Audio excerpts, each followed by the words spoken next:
Energy session का, energy healing का हम ये सत्र शुरू करते हैं, ऐसे कितने लोग हैं जिन्होंने मेरी एनर्जी हीलिंग टीवी पे देखी है? कम लोग हैं, बाकी सारे इसको पहली बार देख पाए। एनर्जी हीलिंग, एनर्जी क्या है? जो प्राण, चेतना और जिससे हम जीवित रहते हैं, वो ना दिखाई देने वाली शक्ति ही एनर्जी है। कहते हैं ना, बंदा मर गया, उसमें से गया क्या? आंख, नाक, कान, पूरा शरीर यहीं पड़ा रहता है, लेकिन ना हिलता है ना डुलता है। इस मशीनरी को चलाने वाली जो ताकत है वो है एनर्जी, इलेक्ट्रिक करंट, जिससे आपकी सारी मशीनें चलती हैं। अगर बिजली ना हो तो बहुत सारी मशीनें आपकी यूजलेस, कोई उपयोग नहीं। ये लैपटॉप है, अगर बिजली ना हो तो ये बेकार है, किसी काम का नहीं। इसी तरह से जब तक ये एनर्जी हमारे शरीर में रहती है वो बैलेंस रहती है। इसका बढ़ना भी खतरनाक, घटना भी खतरनाक। जब घटती है आप ज्यादा बीमार होते हो, शारीरिक बीमारियां आती हैं। जब बढ़ती है तो पागलपन की तरफ ले जाती है, एक्साइटमेंट, ओवर थिंकिंग। और कई लोगों को लगता है कि चैन से नहीं बैठ पाते। देखते हैं ना, बच्चा छोटा एनर्जी से भरा होता है, कभी टेबल पे चढ़ा, कभी सोफे पे चढ़ा, कभी, क्योंकि अभी वो ऊर्जा से पूरा भरा है। इतनी ऊर्जा उसके अंदर खर्च होते उससे होती नहीं। उसको बोलो 4 चक्कर लगा के आए पार्क के, आके चुपचाप बैठ जाएगा, लेकिन आप करने नहीं देते। आप कहते नहीं, तू टिक के बैठ, वो फिर उड़ जाता है। इसी तरह जिन लोगों में एनर्जी का लेवल अप एंड डाउन होता है, दोनों तरफ से कंप्लेंट्स आते हैं। ये एक सिस्टम जो बता रहा हूं मैं आपको, इससे हम एनर्जी को बैलेंस करते हैं। एनर्जी का डिफेक्ट आपको पता चलता है आपके शरीर में होने वाले परिवर्तन से। क्या आप पूछेंगे हमें कैसे पता चलेगा जी हमारा बैलेंस खराब हो गया? करेंगे ना सवाल ये। अब इसका पता लगेगा आपके लक्षणों के द्वारा। आपको एक और इस थेरेपी की खूबी है कि इसमें आपको कोई टेस्ट की जरूरत नहीं है भाई। आप खुद जानते हो मेरी तकलीफ क्या है। ये do it your self method है। क्योंकि पहले मैं करता था, ये मेरे पास कराने के लिए आए थे तो कॉम्प्लिकेशन उससे बढ़ी, इसलिए मैंने करना छोड़ दिया है, सिर्फ सिखाना शुरू कर दिया है। आपका घर दूर है, आप रोज मेरे पास आ नहीं सकते। एक बार करने के बाद आप दोबारा कर नहीं पाते हो, तो एक बार आप सीख लें तो ऑटोमेटिकली काम होने लगता है। तो इसलिए मैंने इसका सिस्टम थोड़ा चेंज कर दिया है। अब मैं करता नहीं हूं, सिर्फ सिखाता हूं। आपके सबके फोल्डर में एक पेपर पड़ा है जिसमें एक ह्यूमन बॉडी बनी हुई है और उसके ऊपर कुछ निशान है, ये वाला।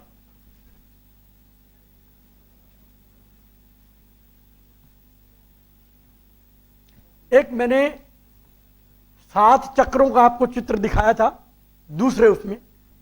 इसमें ये आपके 7 चक्र हैं। इसके बारे में मोटा मोटी सभी जानते हैं।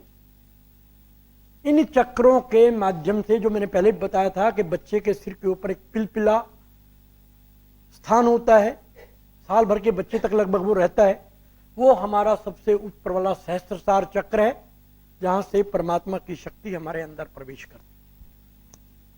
इन्हीं चक्रों के माध्यम से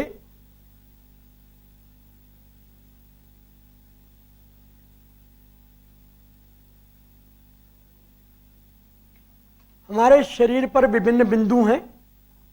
जैसे आपको टीवी चलाना हो तो टीवी का स्विच दबाते हो, पंखा चलाना हो तो पंखे का स्विच दबाते हो और आपका पंखा चलने लगता है। उसी तरह इन 7 चक्रों को मैनेज करने के लिए हमारे बॉडी पे कीबोर्ड है। कंप्यूटर में होता है ना कीबोर्ड, आप टाइप करते हो, ए दबाना हो तो ए दबाओ।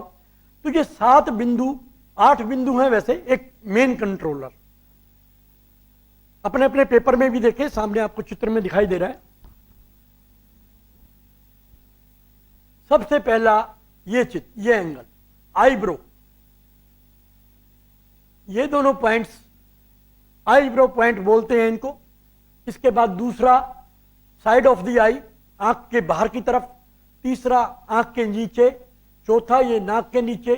पांचवा नीचे वाले होठ के नीचे या ठोड़ी के ऊपर। और छठा ये कॉलर बोन का। सातवां आपकी बगल के नीचे। और आठवां point top of the head.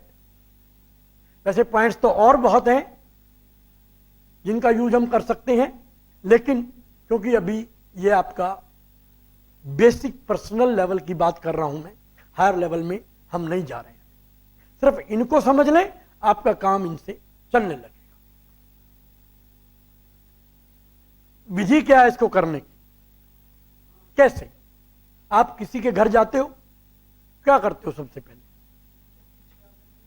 दरवाजा बंद होता है, आप घंटी बजाते हो, तब अंदर से पूछते हो।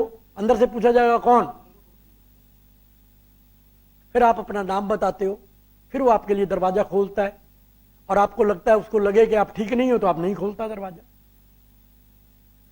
और उसके बाद आप अंदर जाते हो। आपकी अंदर जो बात करते हो वो स्वीकार होती है नहीं होती है, वो आपके बात के कहने के तरीके पर निर्भर करता है। बिल्कुल इसी तरह से ये परमात्मा का द्वार है। इस शरीर में परमात्मा का वास है। उस परमात्मा को ही आपने अपने शरीर के माध्यम से अपना निवेदन, अपनी प्रार्थना रखनी है। जिन लोगों की ये प्रार्थना सही होगी, तरीके से सही होगी, उनकी स्वीकार हो जाएगी। जो सही तरीके से नहीं कर पाएंगे, उनको प्रयत्न करना और पड़ेगा। होगी सबकी स्वीकार। ऐसा नहीं सोचे कि मेरी आज नहीं हुई तो कल भी नहीं होगी। तरीका शुरू करता हूं मैं। हर एक आदमी को सारे पॉइंट्स परमात्मा ने देके भेजे। आपको दूसरे की जरूरत नहीं है इसके लिए। जैसे आप दरवाजा खटखटाते हो, ऐसे ही आपका ये एनर्जी का द्वार है। ये देख रहे हैं आप, इस हाथ की 3 उंगलियां।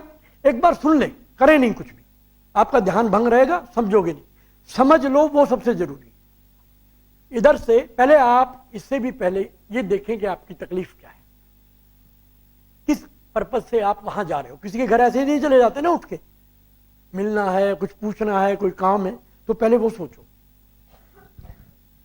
सामान्य उदाहरण देता हूं मैं कि आपके सिर में दर्द रहता है, तो अब आपको पहले ये देखना है, मेरे सिर में, पूरे सिर में दर्द है, बाएं दर्द है, दाएं दर्द है, ऊपर दर्द है, नीचे दर्द है, कौन सी साइड में दर्द है, इसका निर्णय आप कर लो। इससे आपको एक स्पेसिफिक कॉज मिल जाएगा अपनी बात की, कि मुझे इस काम के लिए उसके पास जाना है। दूसरी बात, अपनी तकलीफ का या अपनी जरूरत का अंदाजा करो कि मेरी तकलीफ कितनी बड़ी। बड़ी कैसे पता करोगे? एक स्केल, एक फुटा मान लें, जिस पे 10 निशान लगे हैं, ऊपर से नीचे तक 10, 9, 8, 7, 6, 5, 4, 3, 2, 1, 0। और डिसाइड करें कि मेरा सिर का जो दर्द है वो स्केल पे कहां आता है। बहुत ज्यादा है, 10 से भी ऊपर जा रहा है, मेरे से तो बर्दाश्त भी नहीं हो रहा, 10 से ऊपर है। कहते भी मैं आराम से बर्दाश्त कर रहा हूं, 10 है। उससे कम 8, 7, 6, 5, 4, 3, 2 और 0। 0 का मतलब कोई तकलीफ नहीं। तो अपने इसको लेबल कर लें कि मेरे सिर में 8 पॉइंट का दर्द है।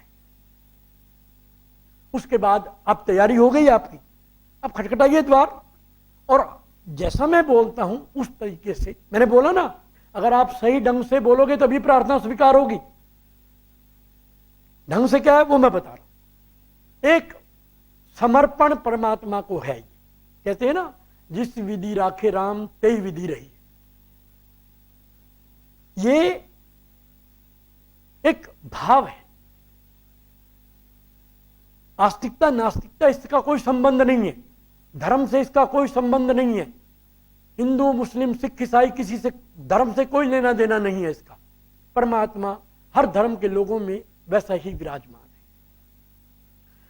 आपने बोला कि हम तकरीबन, आप कितनी बड़ी मुसीबत में फंस जाओ, लेकिन जिस दिन आपको समझ आता हो जो कुछ है ठीक है यार, रब देखेगा, उसी दिन तुम्हारी आधी टेंशन खत्म हो जाती।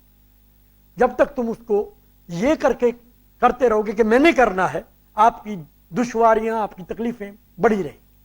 तो यहां इस दीवार खटखटाने का, इस टैपिंग का यही मकसद है कि भाई मुझे ये तकलीफ है, तू जाने, तेरा काम जाने। तो क्या बोलना है, जरा ध्यान से सुनना इन बातों। मैंने बोला सिर में दर्द है, बाईं तरफ दर्द है, ज्यादा दर्द है, तो हमने बोलना है ये। अब ध्यान से देखिएगा आप, ये दरवाजा खटखटा रहा हूं मैं, और मैं बोल रहा हूं हालांकि मेरे सिर में बाईं तरफ बहुत तेज दर्द है, मैं अपने आप को स्वीकार करता हूं, मैं अपने से प्यार करता हूं। दो बातें हमने कही कि भाई जो है सो है, और हमने इसको स्वीकार कर लिया। ये आध्यात्मिक बात है, इसका किसी साइंस से, मेडिकल साइंस से कोई लेना देना नहीं है। जैसे आप अपने आप को समझा लेते हो, ऐसे ही आपने परमात्मा से ये निवेदन किया है, अपने अंदर के परमात्मा, बाहर का नहीं। तो मैंने बोला इस तरह से 3 बार अपनी किसी भी कंप्लेंट को A to Z आप दोहरा के ये शब्द बोलेंगे।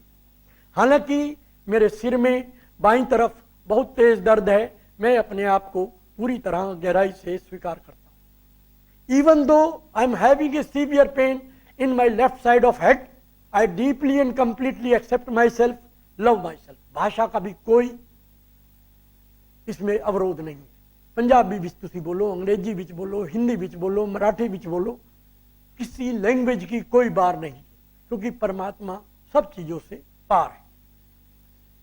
3 बार ऐसे आपने अपने इस प्रार्थना द्वार को खटखटाना है, और उसके बाद सीधा से अपने बिंदु पे आ जाइए, 2 उंगली लीजिए। अब आपको उतनी लंबी स्टेटमेंट बोलने की जरूरत नहीं है, आपने अपना परिचय, अपनी तकलीफ बता दी है।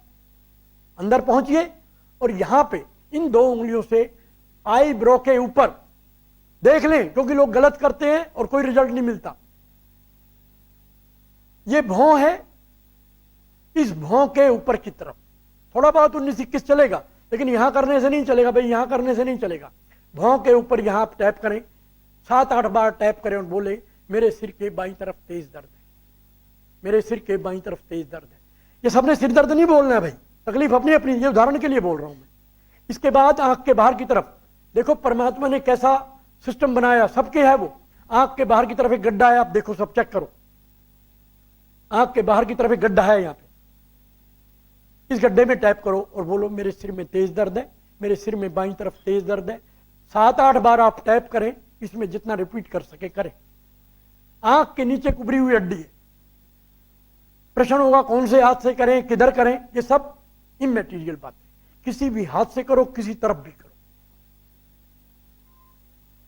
बोले मेरे सिर में बहुत तेज दर्द है, आंख के नीचे की हड्डी पे इस तरह खटखटाइए, टैप कीजिए, मेरे सिर में तेज दर्द है, मेरे सिर में तेज दर्द है, ऐसे बोलते रहिए।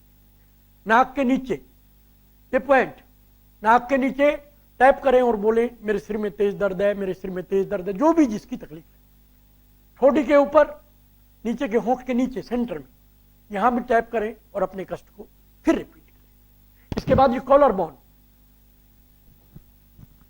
गले के नीचे सेंटर में गड्ढा है, उस गड्ढे के साइड में जो उभरी हुई हड्डियां हैं दोनों, उसको कॉलर बोन बोलते हैं। उस पे आप दोनों हाथों से टैप करें, एक हाथ से टैप करें, उसको आपने यहां टैप करना है, खटखटाना है। इसके बाद बगल में महिलाएं जहां उनकी ब्रा की स्ट्रैप जाती है उसके ऊपर, और पुरुष लोग लगभग 4 इंच नीचे, यहां पर 4 उंगलियों से टैप करें ताकि कोई जगह ना छूटे, वहां टैप करें और बोले कि मेरे सिर में बाईं तरफ तेज दर्द।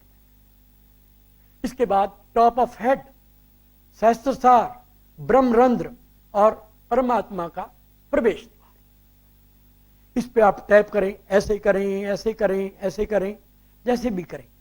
यहां छूट है, जैसे भी करोगे आपको परिणाम मिलेगा। बाकी जगह सिर्फ 2 उंगलियों से आपने टैप करना। ये पूरी प्रक्रिया एक तरह से आपको एनर्जी हीलिंग का प्रवेश करा दी। उसके बाद आप जो ऊंचाइयां छूनी चाहें छू सकती हैं। बेसिक लेवल का, पर्सनल लेवल की अंडरस्टैंडिंग आपको इससे आ जाएगी। इससे आप कुछ भी कर सकते हो। कहते हैं प्रार्थना में बहुत बल होता है, लेकिन प्रार्थना किसकी पहुंचती है? जो सच्चे हृदय से करता है और दूसरों का बुरा नहीं चाहता। 2 बातें बिल्कुल जरूरी हैं प्रार्थना में। इसके द्वारा आप अपने मन की, तन की और आत्मा की, भूत की, भविष्य की, वर्तमान की सब शिकायतों को अपने से दूर कर सकते हैं। विधियां अलग अलग हैं, उनको आपको जानना होगा, समझना होगा। ये तो सिर्फ ABCD में आपको सिखा रहा हूं ताकि आपको उसका ज्ञान हो, समझ आ जाए। ये पेपर इसलिए दिया है मैंने आपको ताकि आपको ये निशान भूल ना जाए और जब चाहे आप इसका उपयोग कर सकें।